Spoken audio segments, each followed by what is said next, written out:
കർത്താവായ യേശുക്രിസ്തുവിൻ്റെ അതിപരിശുദ്ധമായ നാമം വാഴ്ത്തപ്പെടുമാറാകട്ടെ.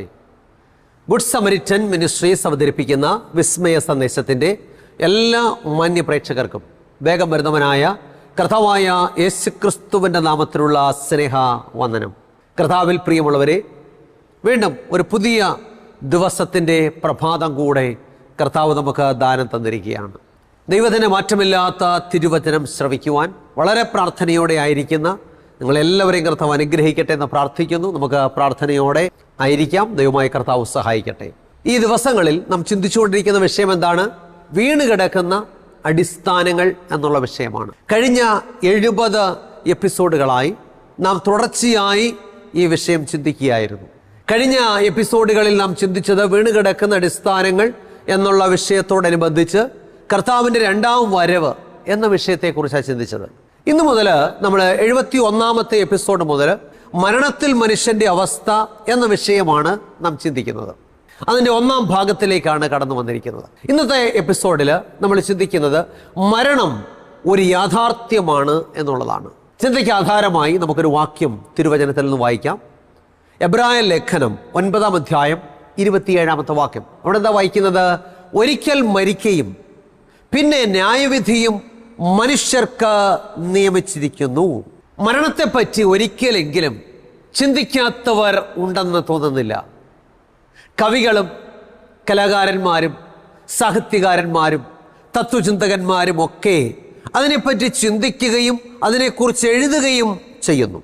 കുമാരനാശാന്റെ വീണ പൂവ് എന്ന കവിതയിൽ കവി ഇപ്രകാരം രേഖപ്പെടുത്തിയിട്ടുണ്ട്: ഹാ പാവമോമൽ മലരെ, ബത നിന്റെ മേലും ക്ഷോഭിച്ചതേ കരുണയറ്റ കരം കൃതാന്തൻ. വ്യാപാരമേ ഹനനമാം വനവേടനുണ്ടോ, വ്യാപന്നമായി കഴുകനെന്നും കബോധമെന്നും. എന്താ മനസ്സിലായി? അവിടെ നമ്മൾ കാണുന്നത് ഒരിക്കൽ ഒരു രാജ്ഞിയെപ്പോലെ തൻ്റെ തണ്ടിന്മേൽ വളരെ മനോഹരമായി ശോഭിച്ചിരുന്ന പൂവ് മരണമെന്ന യാഥാർത്ഥ്യത്തിന് മുന്നിൽ ഞെട്ടറ്റ് നിലം പതിക്കുകയാണ്. എത്ര മനോഹരമായ പൂവാണെന്ന് പറഞ്ഞാലും ഒരു ദിവസം മരണമെന്ന യാഥാർത്ഥ്യത്തിന് മുന്നിൽ അത് ഞെട്ടറ്റ് നിലം പതിക്കുന്നു. മൃഗങ്ങളെ വളരെ ക്രൂരമായി കൊന്നൊടുക്കുന്ന ഒരു വേട്ടക്കാരന് മുന്നിൽ കഴുകനെന്നോ മാടപ്രാവെന്നോ ഉള്ള വ്യത്യാസമില്ലാത്തതുപോലെ എല്ലാവരും മരണത്തിന് മുന്നിൽ സമന്മാരാണ്. അപ്പൊ നാം എല്ലാവരും നേരിടുന്ന ഒരു വലിയ യാഥാർത്ഥ്യമാണ് മരണം. എബ്രായർ 9:27 എന്താ വായിച്ചത്? ഒരിക്കൽ മരിക്കുകയും പിന്നെ ന്യായവിധിയും മനുഷ്യർക്ക് നിയമിച്ചിരിക്കുന്നു.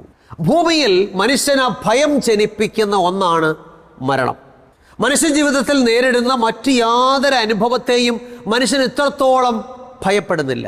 പരിഷ്കൃത സമൂഹങ്ങളിൽ പോലും മരണത്തെക്കുറിച്ചുള്ള സംസാരങ്ങൾ വരെ അപശകുനങ്ങളായിട്ട് കണക്കാക്കപ്പെടുന്നു. നമുക്കറിയാം, ഇന്ന് ഏകദേശം 800 കോടിയോളം ജനങ്ങൾ ഈ ഭൂമിയുടെ മുഖത്ത് പാർക്കുന്നുണ്ട്. എന്നാൽ അടുത്ത 100 വർഷം കഴിയുമ്പോൾ ഇവരാരും തന്നെ ഈ ഭൂമിയുടെ മുഖത്ത് കാണത്തില്ല.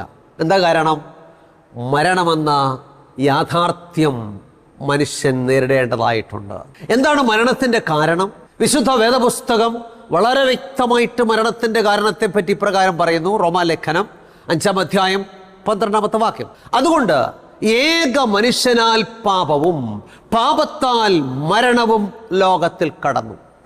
ഇങ്ങനെ എല്ലാവരും പാപം ചെയ്യുകയാൽ മരണം സകല മനുഷ്യരിലും പരന്നിരിക്കുന്നു. ഒരിക്കൽ ശ്രീബുദ്ധന്റെ അടുക്കൽ വളരെ കണ്ണുനീരോടുകൂടെ ഒരു സ്ത്രീ കടന്നു വന്നു. വലിയ ഒരു ആവശ്യവുമായിട്ടാണ് ആ സ്ത്രീ കടന്നു വന്നത്. അവർക്ക് ഏകജാതനായൊരു മകനുണ്ടായിരുന്നു. ആ മകൻ മരിച്ചുപോയി. അവനെ ജീവിപ്പിക്കണം. ശ്രീബുദ്ധന്റെ അടുക്കൽ വന്ന് പറഞ്ഞു, എൻ്റെ ഏകജാതനായ മകൻ മരിച്ചുപോയി, അവനെ ജീവിപ്പിക്കണം. ശ്രീബുദ്ധൻ അല്പം ചിന്തിച്ചു. അസാധ്യമായ കാര്യമാണ്. എങ്കിലും മരണം ഒരു വലിയ യാഥാർത്ഥ്യമാണെന്നുള്ള വസ്തുത ഈ സഹോദരിയെ ഒന്ന് ബോധ്യപ്പെടുത്തണമെന്ന് അദ്ദേഹം തീരുമാനിച്ചു. അതുകൊണ്ട് അദ്ദേഹം ആ സ്ത്രീയോട് പറഞ്ഞു, നിങ്ങൾ പോയി ഇതുവരെയും മരണം നടന്നിട്ടില്ലാത്ത ഒരു വീട്ടിൽ നിന്നും അല്പം കടുക് വാങ്ങിക്കൊണ്ടുവരൂ, നിങ്ങളുടെ മകനെ ഞാൻ ജീവിപ്പിക്കാം. സ്ത്രീക്ക് വളരെ സന്തോഷമായി. ആ സ്ത്രീ അങ്ങനെ പുറപ്പെട്ടു. ഓരോ വീട്ടിലും ചെന്ന് ചോദിച്ചു, ഇവിടെ ആരെങ്കിലും മരിച്ചിട്ടില്ലെങ്കിൽ അല്പം കടുക് വേണം. അപ്പോൾ ഓരോ വീടുകളിലും ചോദിക്കുമ്പോൾ ഒന്നുകിൽ ഭർത്താവ്, അല്ലെങ്കിൽ ഭാര്യ, അല്ലെങ്കിൽ മുത്തച്ഛൻ, മക്കൾ ആരെങ്കിലുമൊക്കെ മരിച്ചിട്ടുണ്ട്. ഓരോ വീടുകളിലും കയറി ഇറങ്ങുമ്പോൾ നിരാശയായിരുന്നു സഹോദരിക്ക് ഫലം. അവസാനം നിരാശയോടെ ഈ സ്ത്രീ ശ്രീബുദ്ധൻ്റെ അടുക്കൽ മടങ്ങിയെത്തി. അപ്പോഴേക്കും അവർക്കൊരു കാര്യം ബോധ്യമായി. എല്ലാ ജീവജാലങ്ങളെയും എല്ലാ മനുഷ്യരെയും ഒരുപോലെ ബാധിക്കുന്ന ഒന്നാണ് മരണമെന്ന് പറയുന്നത്. അപ്പോൾ മരണം ഒരു വലിയ യാഥാർത്ഥ്യമാണെന്ന് സഹോദരിക്ക് ബോധ്യമായി. എല്ലാവരും മരിക്കുന്നു. കൊട്ടാര സമാനമായ വീടുകൾ വെച്ച് വിശാലമായ മുറികളിൽ വിഹരിക്കുന്നവർ, വില കൂടിയ മെത്തകളിൽ കിടക്കുന്നവർ, വിലപിടിപ്പുള്ള വാഹനങ്ങളിൽ സഞ്ചരിക്കുന്നവർ, രുചികരമായ ഭക്ഷണം കഴിക്കുന്നവർ, സമൂഹത്തിൽ വലിയ സ്ഥാനമാനങ്ങൾ അലങ്കരിക്കുന്നവർ, കാടിനെ വെട്ടി തെളിച്ച് നാടാക്കുന്നവർ, അങ്ങനെ സമൂഹത്തിൻ്റെ വിവിധ നിലകളിൽ പ്രവർത്തിക്കുന്ന എല്ലാ മനുഷ്യരും ഒരു ദിവസം മരണമെന്ന യാഥാർത്ഥ്യത്തിന് മുന്നിൽ മുട്ടുമടക്കുന്നു. കാരണം മരണം ഒരു വലിയ യാഥാർത്ഥ്യമാണ്. പ്രിയമുള്ളവരെ, മരണത്തിന് മുന്നിൽ വലിപ്പച്ചെറുപ്പങ്ങളില്ല. അങ്ങനെ സമൂഹത്തിൻ്റെ എല്ലാ തലങ്ങളിലുമുള്ള ആളുകളെ മരണമെന്ന യാഥാർത്ഥ്യം പിടികൂടുന്നു. കാരണം മരണം ഒരു വലിയ യാഥാർത്ഥ്യമാണ്. എന്നാൽ ചരിത്രത്തിലേക്ക് നോക്കിയേ. ശില്പകലാ പാരംഗതൻ മൈക്കലാഞ്ചലോ, ഭൂമിയെ ചുറ്റി കപ്പലോടിച്ച കുക്ക മഗല്ലൻ, അമേരിക്കൻ ഭൂഖണ്ഡം കണ്ടുപിടിച്ച ക്രിസ്റ്റഫർ കൊളംബസ്, ഭൂമി സൂര്യനെ ചുറ്റി സഞ്ചരിക്കുന്നത് കണ്ടുപിടിച്ച ഗലീലിയോ, ആകർഷണ നിയമം കണ്ടുപിടിച്ച ഐസക് ന്യൂട്ടൻ, വിദ്യുച്ഛക്തിയും മിന്നലും ഒന്നാണെന്ന് കണ്ടുപിടിച്ച ബെഞ്ചമിൻ ഫ്രാങ്ക്ലിൻ, വൈദ്യുതി കണ്ടുപിടിച്ച മൈക്കൽ ഫാരഡേ, കമ്പിയില്ല കമ്പിത്തപാൽ കണ്ടുപിടിച്ച മാർക്കോണി, തീവണ്ടി എഞ്ചിൻ നിർമ്മിച്ച ജോർജ് സ്റ്റീഫൻസൺ, ഡൈനമിറ്റ് കണ്ടുപിടിച്ച ആൽഫ്രഡ് നോബൽ, അച്ചടിയന്ത്രം കണ്ടുപിടിച്ച ഗുട്ടൻബർഗ്, ക്ലോറോഫോം നിർമ്മിച്ച ഡോക്ടർ സിംപ്സൺ, ആറ്റമിക് തിയറിയുടെ പിതാവായ ഡാൾട്ടൺ, ജ്യോതിശാസ്ത്രത്തിൻ്റെ പിതാവായ അരിസ്റ്റോട്ടിൽ, മഹാകവികളായ John Milton, William Wordsworth, Rabindranath Tagore, ലോകൈക യുദ്ധവീരന്മാരായ നെപ്പോളിയൻ ബോണപ്പാർട്ട്, അഡോൾഫ് ഹിറ്റ്ലർ, ലോകപ്രശസ്ത നാടകകൃത്തായിരുന്ന വില്യം ഷേക്സ്പിയർ, പ്രൊട്ടസ്റ്റന്റ് പ്രസ്ഥാനത്തിന് നേതൃത്വം കൊടുത്ത മാർട്ടിൻ ലൂതർ, ഉത്തരധ്രുവത്തിൽ ആദ്യമായി എത്തിയ റോബർട്ട് പിയറി, ജ്ഞാനികളുടെ ജ്ഞാനിയായ ശലോമോൻ. നോക്കിയേ, ചരിത്രത്തിൽ ഉന്നതന്മാരുടെ മഹാന്മാരുടെ ലിസ്റ്റ് ഞാൻ നീണ്ടു കിടക്കിയ ഇവരൊക്കെ എന്തിയേ? ഇവരൊക്കെ മരണമെന്ന യാഥാർത്ഥ്യത്തിന് മുന്നിൽ മുട്ടുമടക്കി. എന്ന് പറഞ്ഞാൽ മരണം ഒരു വലിയ യാഥാർത്ഥ്യമാണ്. പ്രിയമുള്ളവരെ, വചനം പറയുന്നു, ഒരിക്കൽ മരിക്കുകയും പിന്നെ ന്യായവിധിയും മനുഷ്യർക്ക് നിയമിച്ചിരിക്കുന്നു. എന്ന് പറഞ്ഞാൽ ഒരു ദിവസം നാം എല്ലാവരും മരണമെന്ന യാഥാർത്ഥ്യത്തിന് മുന്നിൽ മുട്ടുമടക്കും. മലയാളത്തിൻ്റെ കവയിത്രിയായ സിസ്റ്റർ മേരി ബെനീഗ്നയെ കുറിച്ച് നമ്മൾ കേട്ട് കാണും. മേരി ജോൺ തോട്ടം എന്നറിയപ്പെടുന്ന സിസ്റ്റർ മേരി ബെനീഗ്ന സഹോദരി എഴുതിയ വളരെ മനോഹരമായ ഒരു കവിതയുണ്ട്. ലോകമേ യാത്ര എന്ന കവിതയുടെ പേര്. അതിനകത്ത് മരണം എന്ന യാഥാർത്ഥ്യം വളരെ വളരെ വിശദമായി കവയിത്രി ചിത്രീകരിച്ചിട്ടുണ്ട്. അതിങ്ങനെയാണ്: മരിച്ചിടും ജനിച്ച മർത്യരൊക്കെയും വിതർക്കമിഞ്ഞൊരുത്തരും പറഞ്ഞിടാത്ത സത്യമാണതെങ്കിലും മരിച്ചതിൻ്റെ പിമ്പ് മറ്റൊരന്തമറ്റ ജീവിതം വരിച്ചിടുന്നതാണ് മർത്യനുള്ള മേന്മയോർക്ക നീ. ചിരിച്ചിടേണ്ട വാസ്തവം ധരിച്ചിടാതെ ഭോഷിയെന്നുരച്ചുമാം ഹസിച്ചിടേണ്ട. ഒരിക്കലീ പറഞ്ഞ സത്യമൊക്കെ നിന്റെ ദൃഷ്ടിയിൽ വന്നു തട്ടും അന്നു വിശ്വസിക്ക പൂർണ്ണമായി. പടുക്കളെന്ന് പേരെടുത്ത പൂർവിക പ്രമാണികൾ കൊടുക്കം എന്തു സംഭവിച്ചു കേട്ടുകേൾവിയില്ലയോ? പഠിച്ച വിദ്യയൊന്നുമേ ഫലപ്പെടാതെ ദേഹിയെ വെടിഞ്ഞു പഞ്ചഭൂതമായി പിരിഞ്ഞുപോയി ജഡം ക്രമാൽ. സമർത്ഥനായ സീസറും പ്രസിദ്ധനായ ഹോമറും സമത്വമറ്റ സോളമൻ തുടങ്ങിയുള്ള വിജ്ഞരും അമർന്നുപോയി കാലചക്ര വിഭ്രമത്തിലെങ്കിലേ പിന്നെ നമുക്ക് എന്ത് ശങ്ക? മാറ്റമൊന്നുമില്ലതിൽ. ഒരിക്കലീ ജഗത്തെയും ജഡത്തെയും പിരിഞ്ഞു നാം തിരിക്കണം.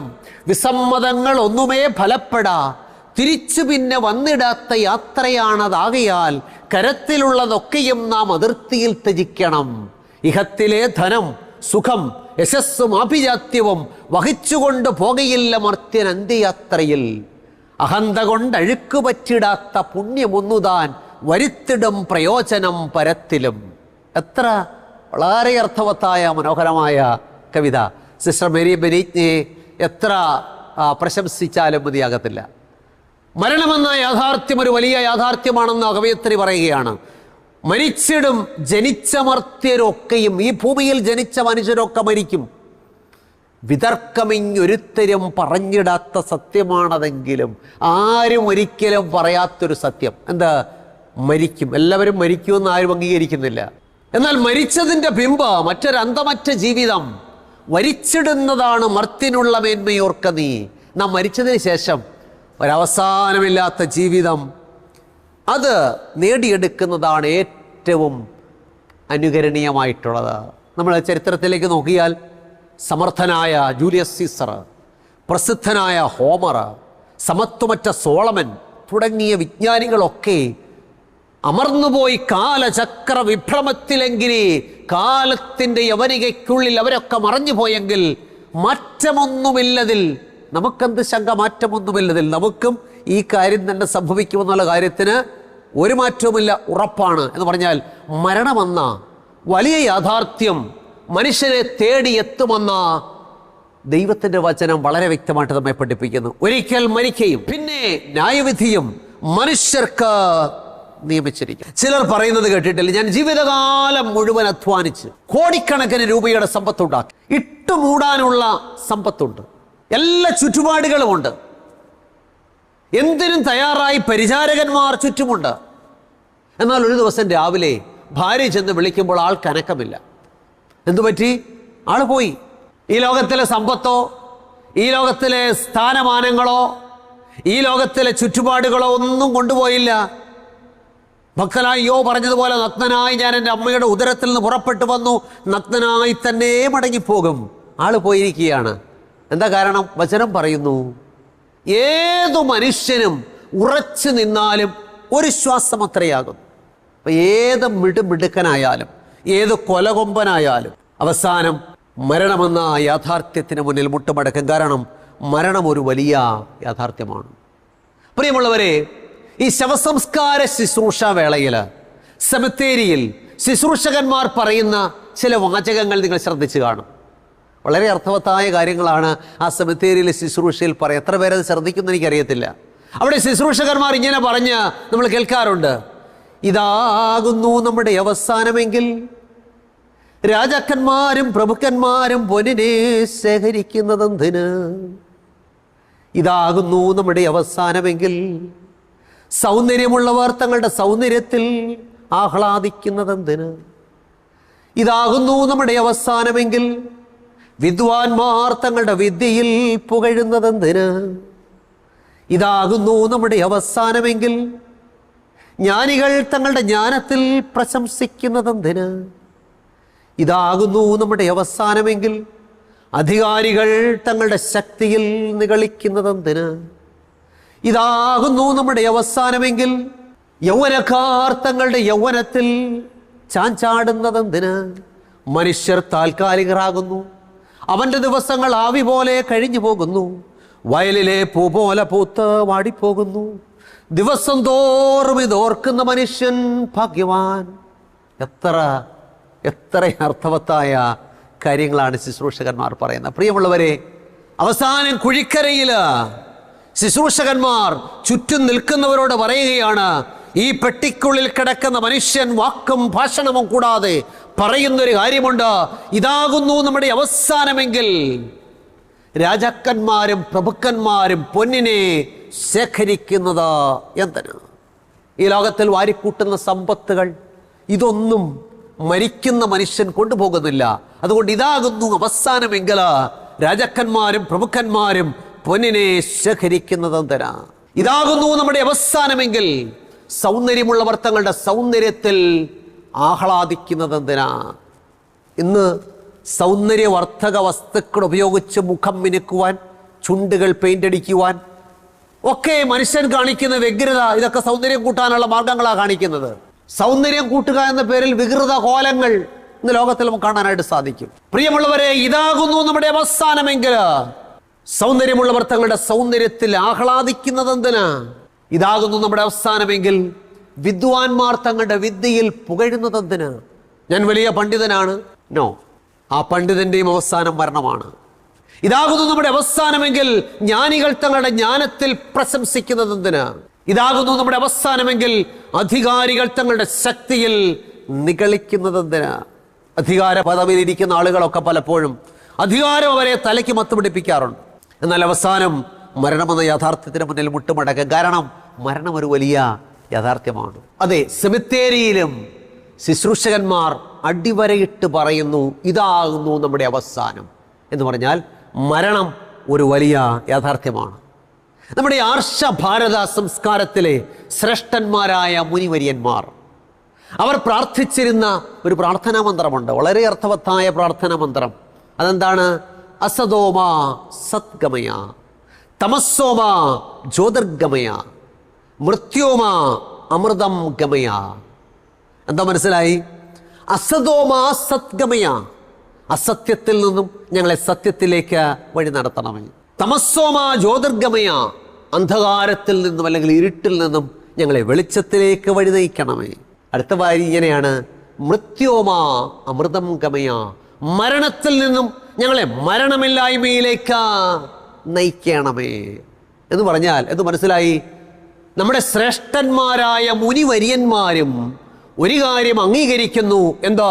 മരണമെന്ന വലിയ യാഥാർത്ഥ്യം എന്ന് പറഞ്ഞാൽ എല്ലാവർക്കും മരണമെന്ന വലിയ യാഥാർത്ഥ്യത്തെ അഭിമുഖീകരിക്കാനുണ്ടെന്ന് മുനിവര്യന്മാർ സമ്മതിക്കുന്നു. പ്രിയമുള്ളവരെ, നമ്മുടെയൊക്കെ ജീവിതത്തിൽ നമ്മുടെ ചുറ്റുപാടുകളിലേക്ക് നോക്കിയാൽ എത്രയോ പ്രിയപ്പെട്ടവരാണ് ഓരോ ദിവസവും മരണം വഴിയായിട്ട് യാത്ര പറഞ്ഞുകൊണ്ടിരിക്കുന്നത്. യൗവനക്കാർ മരിക്കുന്നു. ഈ ദിവസങ്ങളിലൊക്കെ നമ്മൾ കേൾക്കുന്ന വാർത്തകൾ കൂടുതലും 50-60 ഇടയ്ക്ക് പ്രായമുള്ള യൗവനക്കാരുടെ മരണമാണ്. ധാരാളം യൗവനക്കാർ പെട്ടെന്ന് ഹൃദയസ്തംഭനം മൂലം പെട്ടെന്ന് കുഴഞ്ഞു വീണ് ഈ ലോകത്തോട് യാത്ര പറയുകയാണ്. അപ്പം മരണം ഒരു വലിയ യാഥാർത്ഥ്യമാണെന്ന് ദൈവത്തിൻ്റെ വചനം നമ്മെ പഠിപ്പിക്കുന്നു. വിശുദ്ധ തിരുവെഴുത്തിൽ അപ്പോസ്തലനായ പൗലോസ് ചോദിക്കുന്ന സുപ്രധാനമായ ഒരു ചോദ്യമുണ്ട്. അത് നൂറ്റാണ്ടുകളായി മനുഷ്യവർഗം ചോദിക്കുന്ന ചോദ്യം തന്നെയാണ്. മനുഷ്യവർഗത്തിൻ്റെ പ്രതിനിധി എന്ന നിലയിൽ അപ്പോസ്തലനായ പൗലോസ് ചോദിക്കുന്ന സുപ്രധാനമായ ഒരു ചോദ്യമുണ്ട്. റോമാലേഖനം 7-ാം അധ്യായം 24. അവിടെ എന്താ വായിക്കുന്നത്? അയ്യോ, ഞാൻ അരിഷ്ട മനുഷ്യൻ, ഈ മരണത്തിന് അധീനമായ ശരീരത്തിൽ നിന്നും എന്നെ ആർ വിടുവിക്കും? നോക്കിയ സുപ്രധാനമായ ചോദ്യമാണ്. അയ്യോ, ഞാൻ അരിഷ്ട മനുഷ്യൻ. ശ്രേഷ്ഠ അപ്പോസ്തലനായ പൗലോസ് പറയുകയാണ്, ഞാൻ അരിഷ്ട മനുഷ്യൻ, ഈ മരണത്തിന് അധീനമായ ശരീരത്തിൽ നിന്നും എന്നെ ആർ വിടുവിക്കും? അപ്പം നാം ചോദിക്കുന്ന ചോദ്യമാണ്. ഒരു ദിവസം മരണമെന്ന യാഥാർത്ഥ്യം നമ്മെ തേടിയെത്തി നാം ഈ ലോകത്തോട് യാത്ര പറയും. എന്നാൽ ഈ മരണത്തിൽ നിന്നും നമ്മെ വിടുവിപ്പാൻ കഴിയുന്ന ആരെങ്കിലുമുണ്ടോ? ലോകചരിത്രത്തിലേക്ക് നോക്കിക്കേ. എത്രയോ മിടുമിടുക്കന്മാർ, എത്രയോ ഉന്നതന്മാർ, എത്രയോ സാമർഥ്യമുള്ളവർ, ലോകത്തെ കിടുകിട വിറപ്പിച്ചവർ, വലിയ പദവികൾ അലങ്കരിച്ചവർ, ലോകത്തിൽ ഭീകരാന്തരീക്ഷം സൃഷ്ടിച്ചിട്ടുള്ളവർ, ജനകോടികളെ കൊന്നൊടുക്കിയിട്ടുള്ളവർ, എത്രയോ മിടുക്കന്മാർ ഈ ലോകത്തിലുണ്ടായിട്ടുണ്ട്.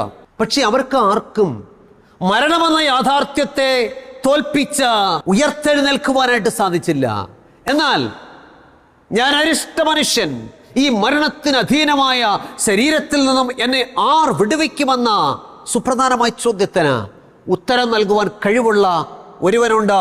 ദൈവത്തിന് സ്തോത്രം. അതാരാണ്? മരണത്തെ അതിജീവിച്ച ഉയർത്തെഴുന്നേറ്റ കർത്താവായ യേശുക്രിസ്തു. ഈ യേശുക്രിസ്തു എന്തു വാഗ്ദത്തമാണ് നമുക്ക് നൽകുന്നത്? യോഹന്നാൻ 11:25 അവിടെ ഇങ്ങനെ വായിക്കുന്നു, ഞാൻ തന്നെ പുനരുത്ഥാനവും ജീവനുമാകുന്നു, എന്നിൽ വിശ്വസിക്കുന്നവൻ മരിച്ചാലും ജീവിക്കും, ജീവിച്ചിരുന്ന് എന്നിൽ വിശ്വസിക്കുന്നവനാരും ഒരു നാളും മരണം കാണുകയില്ല. പ്രിയമുള്ളവരെ, ലോകത്തിൽ ആർക്കും നൽകുവാൻ കഴിയാത്ത വാഗ്ദത്തം യേശുക്രിസ്തു നൽകുകയാണ്. പുനരുത്ഥാനവും ജീവനും ഞാനാകുന്നു, മരണത്തിൻ്റെയും പാതാളത്തിൻ്റെയും താക്കോൽ എൻ്റെ കൈവശമുണ്ട്. അപ്പോൾ ഈ കർത്താവായ യേശുക്രിസ്തുവിൽ വിശ്വസിക്കുന്ന ഒരുവന് മരണത്തിലും വലിയ പ്രത്യാശയുണ്ട്. കാരണം എന്താണ്? യേശുക്രിസ്തു തൻ്റെ മരണത്തെ തോൽപ്പിച്ച ഉയർത്തെഴുന്നേറ്റ് ഇന്ന് ജീവിക്കുന്ന ദൈവമാണ്. ആ കർത്താവിന് നമ്മെയും ഈ മരണത്തിൽ നിന്ന് വിടുവിപ്പാനായിട്ട് സാധിക്കും. തന്നെയുമല്ല, യേശു കർത്താവ് ഈ ഭൂമിയിലായിരുന്നപ്പോൾ മരിച്ച അനേകരെ ഉയർത്തെഴുന്നേൽപ്പിച്ചിട്ടുള്ളത് ചരിത്ര സത്യമാണ്. നമുക്കറിയാം, ലാസറിൻ്റെ ഭവനത്തിലേക്ക് കടന്നു ചെന്ന കർത്താവ് എന്താ യേശു ലാസറിന്റെ ഭവനത്തിലേക്ക് പോകുമ്പോൾ പറഞ്ഞത്? നമ്മുടെ സ്നേഹിതനായ ലാസർ നിദ്ര കൊള്ളുന്നു, എങ്കിലും ഞാൻ അവനെ ഉണർത്തുവാൻ പോകുന്നു. അപ്പോൾ ശിഷ്യന്മാർ പറഞ്ഞു, കർത്താവെ, അവൻ നിദ്ര കൊള്ളുന്നു എങ്കിൽ അവന് സൗഖ്യം വരും. അപ്പോൾ യേശു അവൻ്റെ മരണമെന്ന നിദ്രയെക്കുറിച്ചാണ് പറഞ്ഞത്, ഉറക്കമെന്ന നിദ്രയെക്കുറിച്ച് പറഞ്ഞു എന്ന് ശിഷ്യന്മാർക്ക് തോന്നി. അപ്പോൾ യേശു സ്പഷ്ടമായിട്ട് പറഞ്ഞു, ലാസർ മരിച്ചുപോയി, എങ്കിലും ഞാൻ നിങ്ങളെ ഓർത്ത് സന്തോഷിക്കുന്നു, കാരണം നിങ്ങൾ വിശ്വസിപ്പാനിടയാകുമല്ലോ. നമുക്കറിയാം, ലാസറിൻ്റെ ഭവനത്തിൽ ചെന്ന യേശു കർത്താവ് കല്ലറയിലേക്ക് യേശു പോവുകയാണ്. അപ്പോൾ മാർത്ത പറഞ്ഞു, കർത്താവെ, അങ്ങോട്ട് പോകണ്ട, മരിച്ചിട്ട് 4 ദിവസമായി നാറ്റം വെച്ചു തുടങ്ങി. അപ്പോൾ യേശു എന്താ പറഞ്ഞത്? വിശ്വസിച്ചാൽ നീ ദൈവത്തിൻ്റെ മഹത്വം കാണും. യേശു കല്ലറയുടെ വാതിലിൽ ചെന്ന് കല്ല് നീക്കുവാനായിട്ട് പറഞ്ഞു. കല്ല് നീക്കി. ലാസറേ, പുറത്തു വരിക എന്ന് യേശു പറഞ്ഞു. അപ്പോൾ നോക്കിയാൽ മരിച്ചവൻ പുറത്തു വന്നു. മരിച്ച് നാറ്റം വെച്ച് 4 നാൾ കഴിഞ്ഞ് നാറ്റം വെച്ച അവസ്ഥയിലായിരുന്ന ലാസറിനെ ഉയിരോടെ പുറത്തു കൊണ്ടുവരുവാൻ കഴിവുള്ളവനാണ് നമ്മുടെ കർത്താവായ യേശു ക്രിസ്തു. ഈ യേശുവാ പറയുന്നത്, ഞാൻ തന്നെ പുനരുത്ഥാനവും ജീവനുമാകുന്നു, എന്നിൽ വിശ്വസിക്കുന്നവൻ മരിച്ചാലും ജീവിക്കും. അപ്പോൾ നമുക്ക് പ്രത്യാശയുണ്ട് കേട്ടോ. മരണം ഒരു വലിയ യാഥാർത്ഥ്യമാണ്. എന്നാൽ മരണമെന്ന യാഥാർത്ഥ്യത്തെ അഭിമുഖീകരിക്കുന്ന ഓരോ പ്രിയപ്പെട്ടവരോടും പറയാം, നമ്മെ ഈ മരണത്തിൽ നിന്ന് വിടുവിപ്പാൻ കഴിവുള്ള ഒരുവനുണ്ട്, നസ്രയനായ യേശു ക്രിസ്തു. അതിന് നാം എന്ത് ചെയ്യണം? നാം കർത്താവായ യേശു ക്രിസ്തുവിനെ നമ്മുടെ സ്വന്തം രക്ഷിതാവായിട്ട് സ്വീകരിക്കണം. എന്ന് പറഞ്ഞാൽ യേശു ക്രിസ്തുവിനെ എൻ്റെ ദൈവവും കർത്താവുമായിട്ട് അംഗീകരിക്കണം. നാം മാനസാന്തരപ്പെടണം. എന്ന് പറഞ്ഞാൽ ദൈവത്തിൻ്റെ മാറ്റമില്ലാത്ത തിരുവചനത്തിന് വിരുദ്ധമായിട്ട് നമ്മുടെ ജീവിതത്തിലുള്ള എല്ലാ പാപ വഴികളോടും വിട പറയണം, മാനസാന്തരപ്പെടണം. നാം വെള്ളത്താലും ആത്മാവിനാലും ജനിക്കണം. എന്ന് പറഞ്ഞാൽ യേശു കർത്താവ് കാണിച്ചു തന്ന മാതൃക പ്രകാരം വെള്ളത്തിൽ മുങ്ങി സ്നാനപ്പെടണം. ദൈവത്തിൻ്റെ 10 കൽപ്പനകൾ ഉൾപ്പെടെയുള്ള എല്ലാ പ്രമാണങ്ങളും അനുസരിച്ച് വിശുദ്ധിയും വേർപാടുമുള്ള ജീവിതം നയിക്കണം. അങ്ങനെ വിശുദ്ധിയും വേർപാടുമുള്ള ജീവിതം നയിക്കുമ്പോഴാണ് നാം വിശുദ്ധന്മാരാകുന്നത്. വെളിപ്പാട് 14:12 പറയുന്നത്, ദൈവകൽപ്പനയും യേശുവിലുള്ള വിശ്വാസവും കാത്തുകൊള്ളുന്ന വിശുദ്ധന്മാർ. അപ്പം വിശുദ്ധന്മാരാരാണ്? യേശുവിനെ രക്ഷിതാവായി സ്വീകരിച്ച് ദൈവകൽപ്പന പ്രകാരം വിശുദ്ധിയിൽ ജീവിക്കുന്നവരാണ്. അങ്ങനെ വിശുദ്ധിയിൽ ജീവിക്കുന്നവരാണെങ്കിൽ നമുക്ക് ക്രിസ്തുവിൽ മരിക്കാൻ സാധിക്കും, ക്രിസ്തുവിൽ ഉയർത്തെഴുന്നേൽക്കാനും സാധിക്കും. അപ്പോൾ യേശു ക്രിസ്തുവിൽ വിശ്വസിച്ച മരിക്കുന്ന ദൈവമക്കൾക്ക് അവരെ ഉയർത്തെഴുന്നേൽപ്പിക്കുവാൻ നമ്മുടെ കർത്താവ് സർവശക്തനാണ്. അപ്പോൾ നാം ഇന്ന് ചിന്തിച്ചത് മരണം ഒരു വലിയ യാഥാർത്ഥ്യമാണെന്നുള്ളതാണ്. ഒരിക്കൽ മരിക്കുകയും പിന്നെ ന്യായവിധിയും മനുഷ്യർക്ക് നിയമിച്ചിരിക്കുന്നു. എന്നാൽ പ്രിയമുള്ളവരെ, ഈ യാഥാർത്ഥ്യത്തിന് മുമ്പിൽ ഭയപ്പെടേണ്ട. നാം ഏത് പ്രായത്തിൽ മരിച്ചു പോയാലും യേശുക്രിസ്തുവിനെ രക്ഷിതാവായി സ്വീകരിച്ച് വിശുദ്ധ ജീവിതം നയിക്കുന്ന വ്യക്തികളാണോ നമുക്ക് പ്രത്യാശയ്ക്ക് വകയുണ്ട്. അല്ലാത്തവരാരെങ്കിലും എന്നെ കേൾക്കുന്നുവെങ്കിൽ നമുക്ക് യാതൊരു പ്രത്യാശയ്ക്കും വകയില്ല. അതുകൊണ്ട് ഇന്ന് എന്നെ കേൾക്കുന്ന പ്രിയ സഹോദരങ്ങളെ, നമ്മുടെ ജീവിതത്തിൽ കർത്താവിനെ നമുക്ക് സ്വന്തം രക്ഷിതാവായിട്ട് സ്വീകരിക്കാം. നമുക്ക് മാനസാന്തരപ്പെടാം. ദൈവത്തിൻ്റെ വചനത്തിനനുസരിച്ചുള്ള സ്നാനം നമുക്ക് ഏൽക്കാം.